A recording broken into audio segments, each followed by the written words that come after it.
আসসালামু আলাইকুম প্রিয় দর্শক, চ্যানেল আই সংবাদ এখন স্টুডিও থেকে আপনাদের শুভেচ্ছা সহ স্বাগত জানাচ্ছি। আর সংবাদের পুরোটা জুড়েই আপনাদের সঙ্গে থাকবো আমি সাইদুর রহমান। আশা করছি আপনারাও আমাদের সঙ্গে থাকবেন। এখন সবার আগে শুনুন যথারীতি ফ্রেশ আটা ময়দা সুজি সংবাদ শিরোনাম। সচিবালয়ে আগুনের তদন্ত রিপোর্ট প্রধান উপদেষ্টার কাছে হস্তান্তর সোমবার। জুলাই ঘোষণার সাথে সরকারের সম্পর্ক নেই মন্তব্য। ৭২ সংবিধান বাতিল ও আওয়ামী লীগকে অপ্রাসঙ্গিক করার ঘোষণা। জুলাই ঘোষণাপত্র প্রকাশ ৩১ ডিসেম্বর।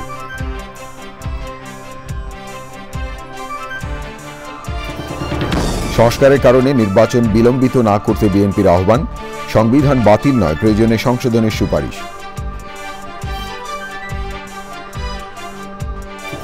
৩,০০০-এর বেশি সাংবাদিকের অ্যাক্রিডিটেশন বাতিল হচ্ছে বললেন তথ্য উপদেষ্টা। সাময়িক পাশে সোমবার থেকে সচিবালয় প্রবেশের অনুমতি।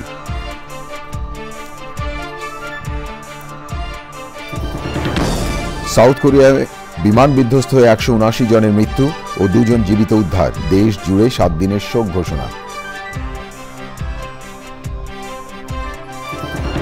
এবং বরিশাল ও রাজশাহীর ম্যাচ দিয়ে শুরু বিপিএল সিজন 11। জয় দিয়ে শিরোপা ধরে রাখার মিশন শুরুর পরিকল্পনা।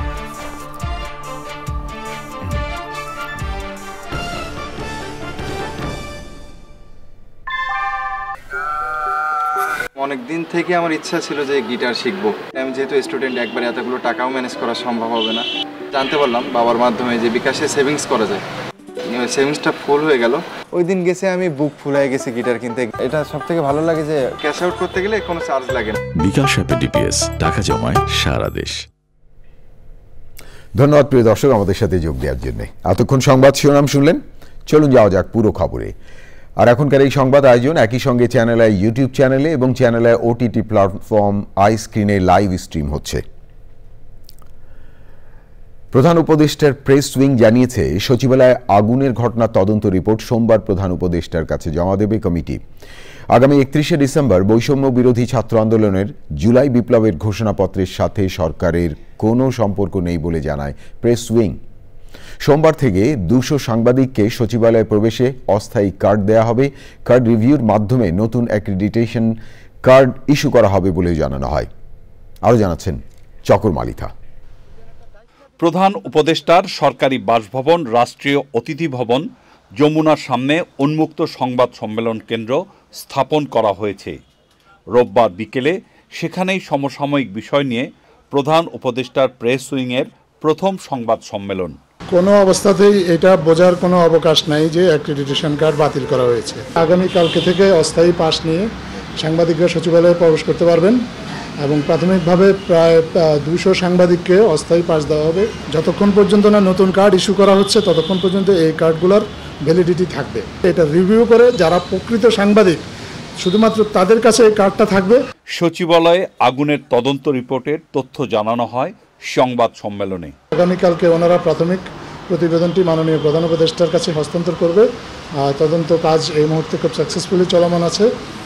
তদন্ত কাজের অংশ হিসেবে ওনারা যাবতীয় প্রয়োজনীয় আলামতগুলো সংগ্রহ করেছেন এবং এর মধ্যে কিছু আলামত দেশে পরীক্ষা নিরীক্ষা করা হচ্ছে। ওনারা যদি প্রয়োজন মনে করেন কিছু আলামত দেশের বাইরে পাঠিয়েও পরীক্ষা নিরীক্ষা করার হবে বলে ওনারা আমাদেরকে জানিয়েছেন। ৩১ ডিসেম্বর জুলাই বিপ্লবের ঘোষণাপত্র নিয়ে সরকারের অবস্থান ব্যাখ্যা করেন প্রধান উপদেষ্টার প্রেস সেক্রেটারি। এটা একটা প্রাইভেট ইনিশিয়েটিভ, আমরা এটাকে প্রাইভেট ইনিশিয়েটিভ হিসেবেই দেখছি। এটা আমাদের গভর্নমেন্টের কোনো ইয়ে না, আমরা এর মধ্যে এই গভর্নমেন্টের সাথে এটার কোনো সম্পৃক্ততা নাই। জুলাই বিপ্লবের স্মৃতিস্মারক গ্রাফিতিগুলো ঢাকা বিশ্ববিদ্যালয় কর্তৃপক্ষ নিজ দায়িত্বে সংরক্ষণ করবে বলে সংবাদ সম্মেলনে জানানো হয়েছে। চকর মালিথা, চ্যানেল আই, ঢাকা। জুলাই ঘোষণাপত্রের মাধ্যমে ৭২-এর সংবিধান বাতিল এবং আওয়ামী লীগকে অপ্রাসঙ্গিক করার ঘোষণা দিয়েছে বৈষম্য বিরোধী ছাত্র আন্দোলন। সংবাদ সম্মেলনে সংগঠনের আহ্বায়ক হাসনাত আবদুল্লাহ বলেছেন, ৩১শে ডিসেম্বর এই ঘোষণাপত্রের মাধ্যমে মুজিববাদের অবসান ঘটানো হবে। সংগঠনের অন্যতম সমন্বয়ক সার্জিজ আলম বলেছেন, জুলাই বিপ্লবের ঘোষণাপত্র আরও আগেই দেওয়া প্রয়োজন ছিল। আরও জানাচ্ছেন তাফিমুল ইসলাম। ৩১শে ডিসেম্বর কি হতে যাচ্ছে এ নিয়ে চলছে নানা জল্পনা কল্পনা। সামাজিক যোগাযোগ মাধ্যমে কমেন্ট বক্সেও অনেকেই জানতে চাইছেন বিস্তারিত। এই অবস্থায় জরুরি সংবাদ সম্মেলন করে ৩১শে ডিসেম্বরের বিস্তারিত তুলে ধরেছে বৈষম্য বিরোধী ছাত্র আন্দোলন। সংগঠনের অন্যতম সমন্বয়ক সার্জিস আলম বলেছেন, ঘোষণাপত্র বাংলাদেশের একটি দলিল হয়ে থাকবে। আমাদের এই ঘোষণাপত্র সকলের আশা আকাঙ্ক্ষাকে ধারণ করতে পারবে। এটি আগামীর বাংলাদেশের ঘোষণাপত্র। এটি কোন নির্দিষ্ট দলের, মতের, ধর্মের, বয়সের মানুষের ঘোষণাপত্র নয়। যেমন ভাবে ২৪-এর বিপ্লবটি সকলের ঘোষণাপত্র ছিল। বৈষম্য বিরোধী ছাত্র আন্দোলনের আহ্বায়ক হাসনাত আবদুল্লাহ জানান, ৩১শে ডিসেম্বর ৭২-এর সংবিধান বাতিল ঘোষণা করা হবে। মুজিববাদী চেতনার বিরুদ্ধে মানুষ দাঁড়িয়েছে, আওয়ামী লীগের এই যে ফেসিবাদের বিরুদ্ধে মানুষ দাঁড়িয়েছে। এই বিরুদ্ধে দাঁড়ানোকে সেখানে আমরা চাই স্বীকৃতি দেওয়া হোক।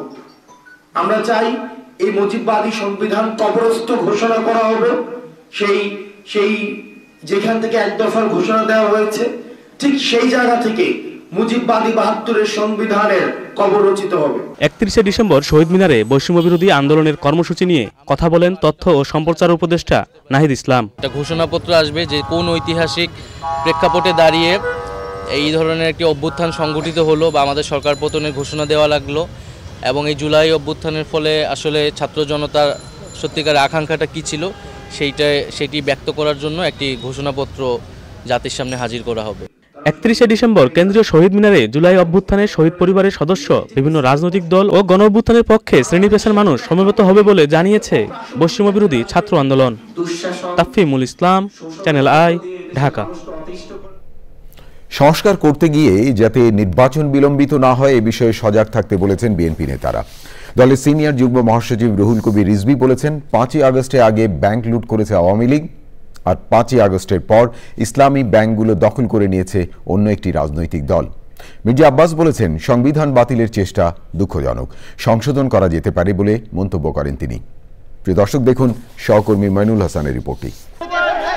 সকালে জাতীয়তাবাদী রিকশা, ভ্যান, অটো শ্রমিক দলের সঙ্গে বিএনপির প্রতিষ্ঠাতা শহীদ প্রেসিডেন্ট জিয়াউর রহমানের মাজারে শ্রদ্ধা নিবেদন করেন বিএনপির সিনিয়র যুগ্ম মহাসচিব অ্যাডভোকেট রুহুল কবির রিজভী। পরে তিনি বলেন, শুধু পাশের দেশেই অপপ্রচার করছে না, ঘোলাপানিতে মাছ শিকারের চেষ্টা করছে ৭১-এ মুক্তিযুদ্ধের বিরোধীকারীরা। ৫ই আগস্টের পর আমরা কি ব্যাংক আত্মসাৎ করতে দেখিনি? ইসলামী ব্যাংক কিভাবে গ্রাস করে নিল একটি রাজনৈতিক দলের অনুসারীরা?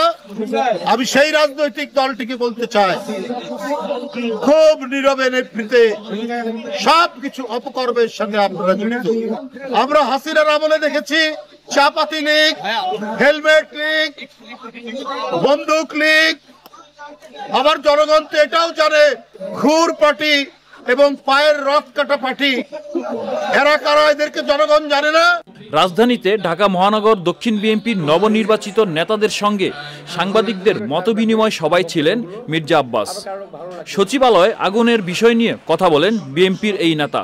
সচিবালয়ে আরেকজন প্রাক্তন সচিবকে, রিটায়ার্ড সচিবকে, বাকশালী সচিবকে নিয়োগ দেওয়া হয়েছে। বাকশালীদের প্রেতাত্মাকে বগল দাবা করে নিয়ে আপনারা কি সংস্কার করবেন?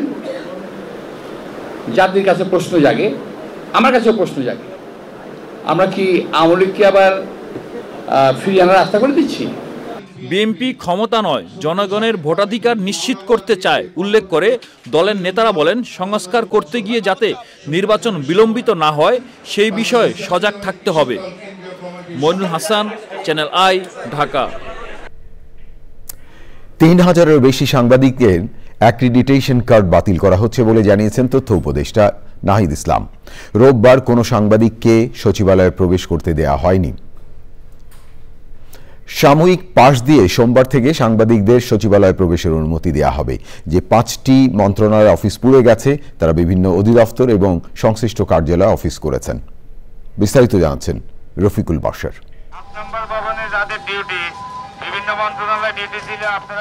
ভয়াবহ অগ্নিকাণ্ডে একটি ভবনের 5টি মন্ত্রণালয়ের অফিস পুড়ে যাওয়ার পর সপ্তাহের প্রথম কর্মদিবসে খুলেছে প্রশাসনের প্রাণকেন্দ্র সচিবালয়। ক্ষতিগ্রস্ত দপ্তরগুলো বাদে বাকি সব মন্ত্রণালয় এবং বিভাগে সকাল থেকে নিয়মমাফিক অফিস হয়েছে।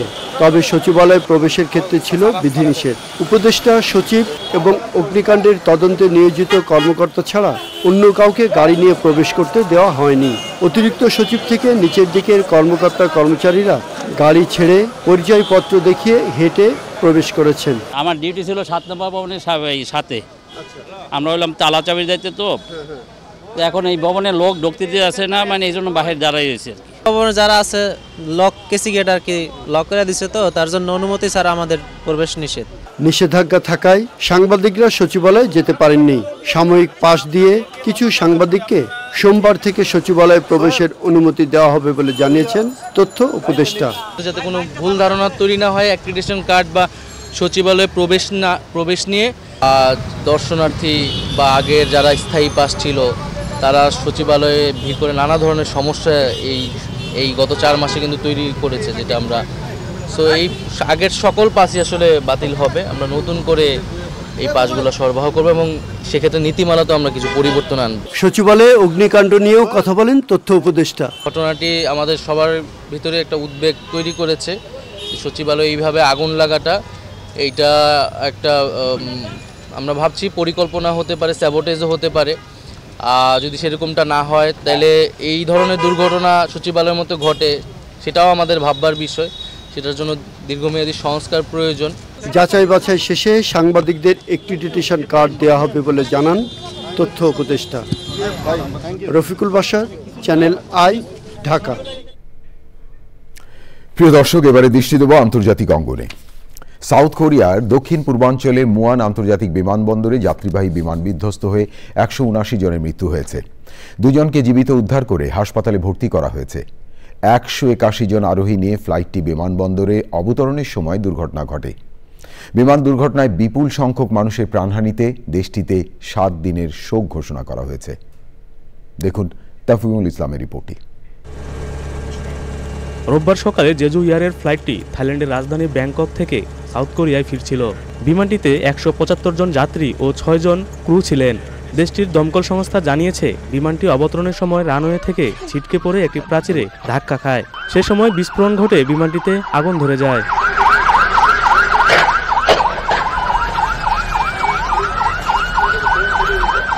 বিধ্বস্ত বিমান থেকে একের পর এক মরদেহ উদ্ধার করে ফায়ার সার্ভিস কর্মীরা। 1 জন ক্রু ও 1 জন যাত্রীকে জীবিত উদ্ধার করা হয়েছে। বিমানবন্দরে ফায়ার সার্ভিস জানিয়েছে, ফ্লাইটটি অবতরণের আগ মুহূর্তে খারাপ আবহাওয়ায় একটি পাখির সাথে সংঘর্ষ হয়। সে সময় ল্যান্ডিং গিয়ারও ত্রুটি দেখা দেয়। তবে দুর্ঘটনার কারণ তদন্ত করা হচ্ছে। সাউথ কোরিয়ার পরিবহন মন্ত্রী জানিয়েছেন, যাত্রীদের মধ্যে 2 জন থাইল্যান্ডের নাগরিক ও বাকিরা সাউথ কোরিয়ার বলে ধারণা করা হচ্ছে। তাফিমুল ইসলাম, চ্যানেল আই। প্রিয় দর্শক, এবারে বিপিএল আপডেট।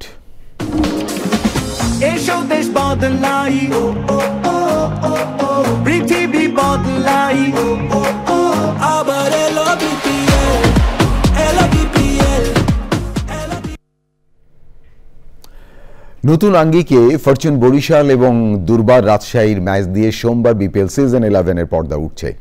শরীরপা ধরে রাখার মিশনে জয় দিয়ে আসর করতে চায় তারকা খচিত তামিমের বরিশাল। ম্যাচটি শুরু হবে দুপুর 1টায়। দিনের দ্বিতীয় হাই ভোল্টেজ ম্যাচ সন্ধ্যে 6:30টায় ঢাকার ক্যাপিটালসের প্রতিপক্ষ রংপুর রাইডার্স। রিপোর্টে আরও জানাচ্ছেন আদিল আহমেদ শান। অপেক্ষার প্রহর প্রায় শেষ। পর্দা উঠছে দেশের ক্রিকেটের জনপ্রিয় ফ্র্যাঞ্চাইজি ক্রিকেট লিগ বিপিএল টি-20 সিজন 11-এর। উৎসবের রঙে ইতিমধ্যেই সেজেছে হোম অফ ক্রিকেট। অনলাইনে টিকিট না পেয়ে সকাল থেকে স্টেডিয়াম চত্বরে ভিড় করেছেন ভক্তরা। নির্বিঘ্নে অনুশীলন করেছে ফ্র্যাঞ্চাইজিগুলো। তামিম, মাহমুদুল্লাহ, মুশফিক, নাজমুল শান্ত ও রিশাদদের মতো তারকাদের নিয়ে ঠাসা ফরচুন বরিশাল। মোহাম্মদ নবী, কায়েল মায়ার্স ও ডেভিড মালানের মতো আন্তর্জাতিক তারকা নিয়ে শিরোপা ধরে রাখতে চান Barishal captain. I'm a defending champion, will definitely try to defend the title. It's a long tournament, we'll see tomorrow. I hope to start well. মানে আমি যে কোনো ব্যাটসম্যানের মতোই চাবো যে কালকে একটা ভালো স্টার্ট করতে পারি। আপনাদের একটাই কোয়েশ্চেন, শান্ত আমার সাথে ওপেন করছে, সো ডোন্ট ওয়ারি। কয়েক আসরের বিরতি দিয়ে আবারও ফ্র্যাঞ্চাইজি ক্রিকেটে রাজশাহী। ওয়েস্ট ইন্ডিজ সফর সহ এনসিএল এর ধকল কাটিয়ে দেরিতে অনুশীলনে তাসকিন, শরীফুল, এনামুল বিজয়রা। কোচ হিসেবে দুর্বার রাজশাহী উড়িয়ে এনেছে পাকিস্তানের এজাজ আহমেদকে।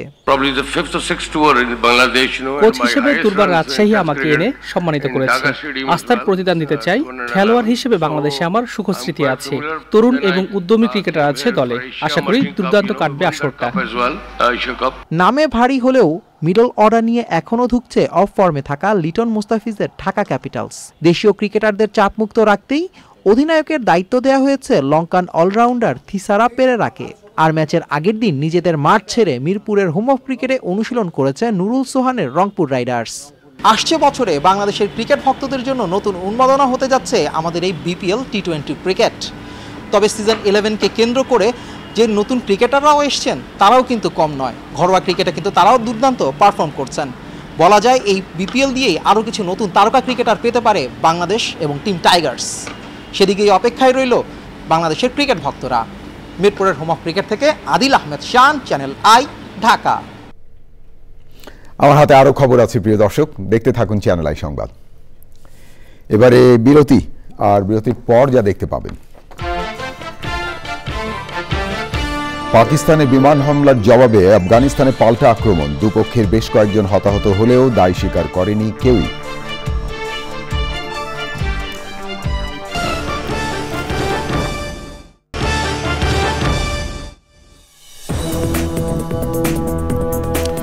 প্রিয় দর্শক, বিরতির পর ফিরে এলাম চ্যানেল আই সংবাদে। আরো খবর নিয়ে আপনাদেরকে আরেকবার স্বাগত জানাচ্ছি। জামালপুরে পুরাতন ব্রহ্মপুত্র নদে গোসলের সময় পানিতে ডুবে 3 শিক্ষার্থীর মৃত্যু হয়েছে। দুপুরে পৌরসভার ছনকান্দা এলাকায় মর্মান্তিক এই ঘটনা ঘটে। জামালপুর ফায়ার সার্ভিসের senior station officer Rabiul Islam জানান, ব্রহ্মপুত্র নদে গোসল করার সময় 5 জন নিখোঁজ হয়। 2 জন তীরে সাঁতরে উঠলেও 3 জন নিখোঁজ। পরে ফায়ার সার্ভিস এবং স্থানীয়দের প্রচেষ্টায় বিকেলে 3 জনের মরদেহ উদ্ধার করা হয়। নিহতরা হলেন জামালপুর পৌরসভার ছনকান্দা গ্রামের আহমেদুর রহমানের ছেলে আফিফ আহমেদ, তপন আহমেদের ছেলে ইয়ামিন আহমেদ রাহি এবং হাফিজুর রহমানের ছেলে রওশন আহমেদ। রওশন ঢাকার একটি স্কুলের 10ম শ্রেণী, ইয়ামিন জামালপুর জিলা স্কুলের 10ম শ্রেণী এবং আফিফ একই স্কুলের 9ম শ্রেণীর ছাত্র ছিল। প্রিয় দর্শক, এবারে আমিন জুয়েলার্স আন্তর্জাতিক সংবাদ।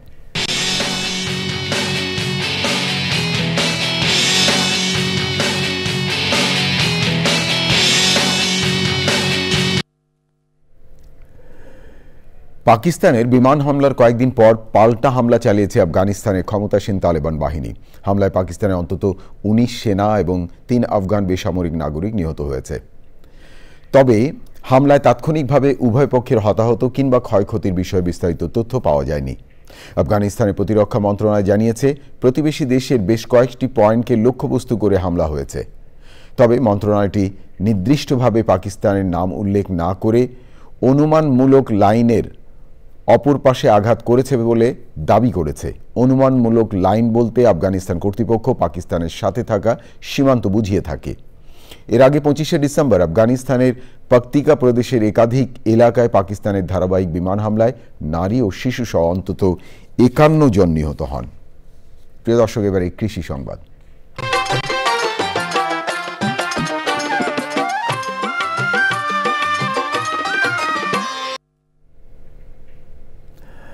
মেহেরপুরে বাণিজ্যিকভাবে পতিত জমিতে হলুদের চাষ বেড়েছে। কৃষকের পরিত্যক্ত জমি ব্যবহার করে অল্প খরচে বেশি লাভ হয় দিন দিন জনপ্রিয় হয়ে উঠছে হলুদ চাষ।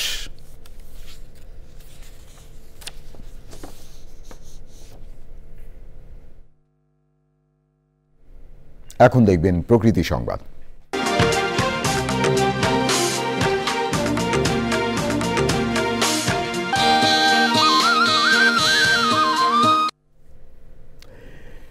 দেশে জনপ্রিয় হয়ে উঠছে বিদেশি পাখি পালন।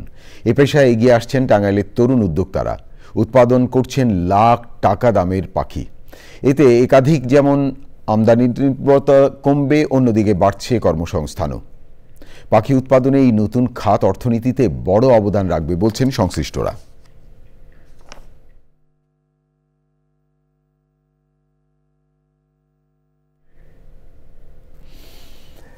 এবার এক্সিম ব্যাংক বাণিজ্য সংবাদ।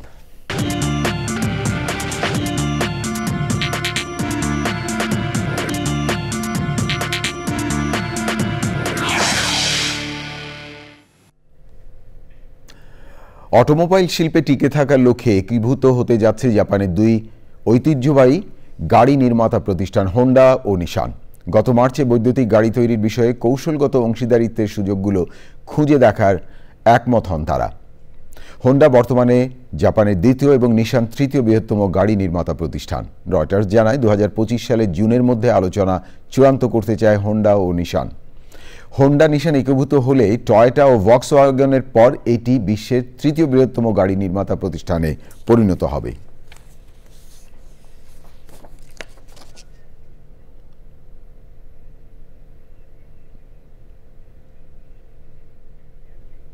প্রিয় দর্শক, থাকুন চ্যানেলের সঙ্গে। ফিরছি একটু পরে আরো খবর নিয়ে। আবারও বিরতি, আর বিরতির পর যা দেখতে পাবেন, আইসিসি বর্ষসেরা উদীয়মান ক্রিকেটারের সংক্ষিপ্ত তালিকা প্রকাশ। জানুয়ারির শেষ সপ্তাহে বিজয়ীর নাম ঘোষণা।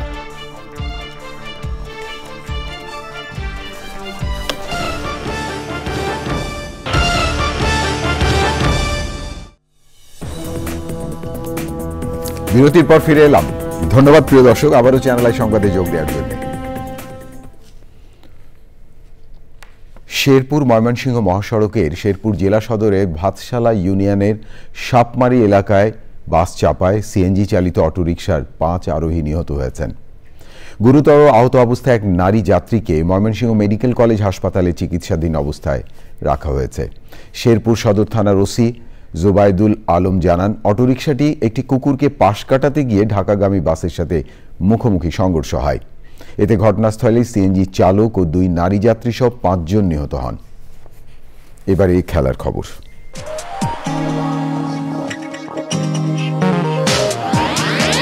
সচিবালয়ে আগুনের তদন্ত রিপোর্ট প্রধান উপদেষ্টার কাছে হস্তান্তর সোমবার। জুলাই ঘোষণার সাথে সরকারি সম্পর্ক নেই মন্তব্য।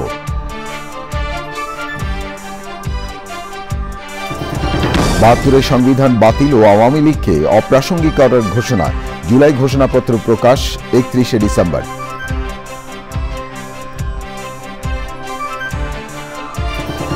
সংস্কারের কারণে নির্বাচন বিলম্বিত না করতে বিএনপির আহ্বান। সংবিধান বাতিল নয়, প্রয়োজনে সংশোধনের সুপারিশ।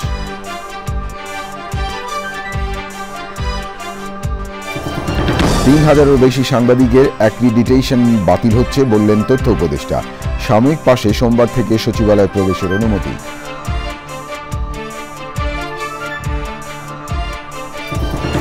সাউথ কোরিয়ায় বিমান বিধ্বস্ত হয়ে 179 জনের মৃত্যু ও জীবিত 2 জন উদ্ধার। দেশ জুড়ে 7 দিনের শোক ঘোষণা। এবং বরিশাল ও রাজশাহীর ম্যাচ দিয়ে শুরু বিপিএল সিজন 11। জয় দিয়ে শিরোপা ধরে রাখার মিশন শুরুর পরিকল্পনা।